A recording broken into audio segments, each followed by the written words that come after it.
So we are back at it again, of course, with another event overview. So OP, what are we going over today? We're going over the Blade is Thick as Blood. This is the Est event, the Est rerun event. We actually haven't had this in a while, I don't think. I could be wrong about this, but I'm pretty sure we haven't had this event in a while, so I'm pretty hyped about it. So of course, this being a rerun event, don't expect any type of LB stones or anything, so you're purely doing this for the equipment, which is already kind of trash. Not to say these equips are bad that we're about to cover, but nothing is super OP, but there is some good stuff here, but definitely it is lackluster that there is no LB stone since, of course, rerun event. So let's cover the 4-star first. We have the Peacemaker. This is a 4-star physical item, 40-second cooldown, attack plus 120, break 800, giant boss killer level 1, damage 10% up to giant boss, and then its skill is 3,300% water damage physical if water unit reduced skill CT by 100% for 5 seconds. This item maybe has some use on some units. It's very niche, I want to say.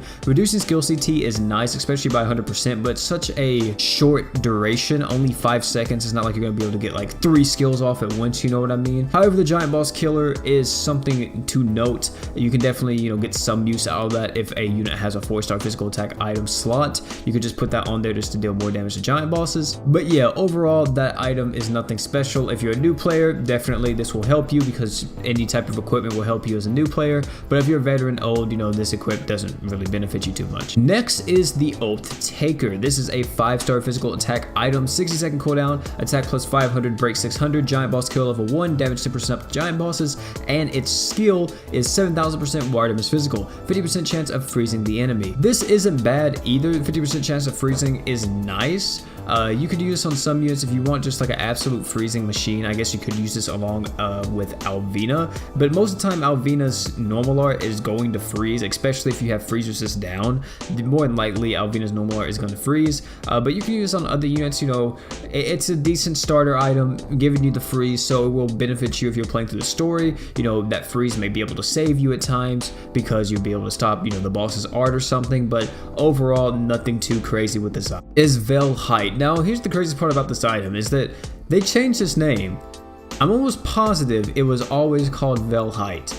I'm almost positive. So I'm gonna call it Vel Height because I'm pretty sure it used to be called that, but yeah. So 5-star physical attack item, 9-second cooldown, 500 attack, 1,000 break. Its ability is Iron Hammer of Justice, physical damage 15% up, pretty nice. Its skill is 8,500% water damage physical. If human, increase art damage by 50%. However, after you're using equip only once, by the way, you reduce art gauge for 10 seconds. So OP, what does this mean? Whenever you use this equip, you will notice that your art gauge will start to drain. So the way you use it is that you use your true art first, or normal art, whatever you're doing, and then you pop Val Height. And then once you pop Val Height, you're going to get the 50% damage buff, but you're also going to be reducing your own art gauge, but it won't matter because you're already in the true art. If you pop this before true arting, then you'll wind up only being able to do a normal art because you'll lose, your art gauge. This item though is actually pretty good. I mean, of course, with the art gauge being lost, it's not too crazy because more than likely you're going to be using this on a nuking team, so you're going to just be one-shotting the boss anyway. So for example, one of the events I see this item being used a lot in is something like Reaper Crest. In the Reaper Crest, you're trying to just one-shot them instantly after you break them, which is pretty easy with someone like S, of course.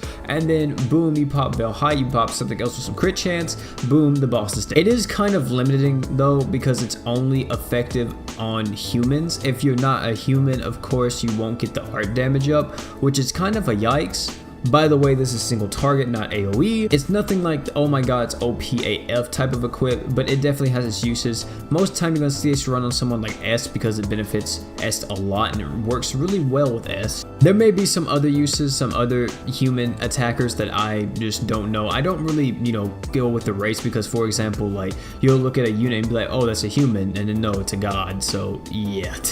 Now, OP, what do you think about the max LB? What do you think we should do? How many items should you think I should farm? Well, I'm gonna tell you like it is. You should really only farm Vel Height, get this to max LB. The other items are most so if you need them. If you need these items, if you're a newer player, then of course get at least one of have each maxed in my personal opinion. That's only if you're new though. If you're an older player or you missed this event like the first 2 times it came around, then of course go for Valhite. You get Valhite max OB, and then even if you want Oath Taker, you get Oath Taker max OB as well. It has some niche uses.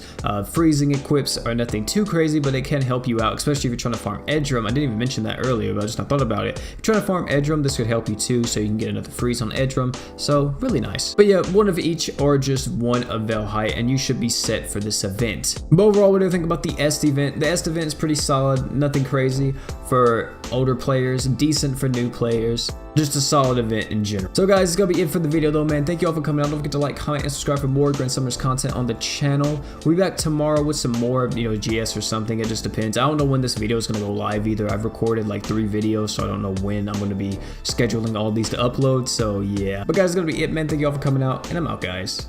Peace.